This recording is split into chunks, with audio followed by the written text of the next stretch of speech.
Studju ppubblikat fl-aħħar jiem mill-Bank Ċentrali juri kif in-nuqqas tal-politika tal-Gvern ta' stabilità fil-prezzijiet tal-enerġija il-familji bl-inqas dħul f'pajjiżna kienu jispiċċaw jiffaċċjaw qoli tal-ħajja li jkun id-doppju tal-bqija f'pajjiżna. Id-dettalji mill-istudju fir-Research Bulletin annwali tal-Bank Ċentrali juri kif Malta kienet l-uniku pajjiż fejn il-prezzijiet tal-enerġija ma ntlaqtux mix-xokk internazzjonali kawża tal-gwerra fl-Ukrajna.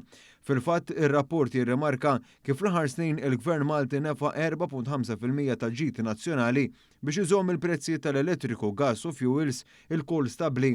Dan is-sostenn laħħaq darba u nofs il-medja Ewropea. Li kieku ma kienx għal dan is-sostenn, il-ġid nazzjonali ta' pajjiżna s-sena l-oħra kien ikun ta' 1.2% inqas jew madwar 220 miljun euro inqas. L-analiżi li saret minn Noel Rapa, il-Manager tad Dipartiment tar-Riċerka tal-Bank Ċentrali, tindika wkoll li kienu jintilfu 1% tal-impjiegi kollha f'pajjiżna, jiġifieri madwar 3,000 persuna kienet tispiċċa bla xogħol.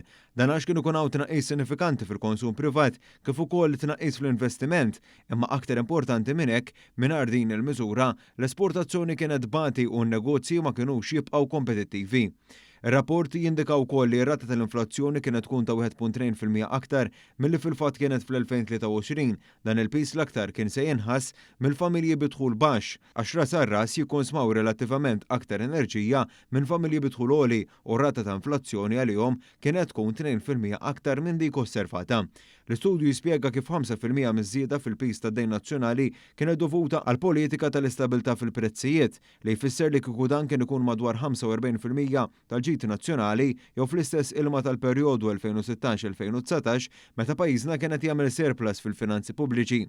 L-ekonomista tal-Bank Ċentrali jikkonkludi li r-riżultati jindikaw li l-politika tal-Gvern Malti kienet suċċess biex issostni l-attività ekonomika nazzjonali fil-waqt li jgħid li din kellha effett soċjali sinifikanti għax tat protezzjoni qawwija lil familji bi dħul baxx li kieku kienu jaffaċċjaw piżijiet qawwija bit-tnaqqis sostanzjali fi dħul disponibbli tagħhom.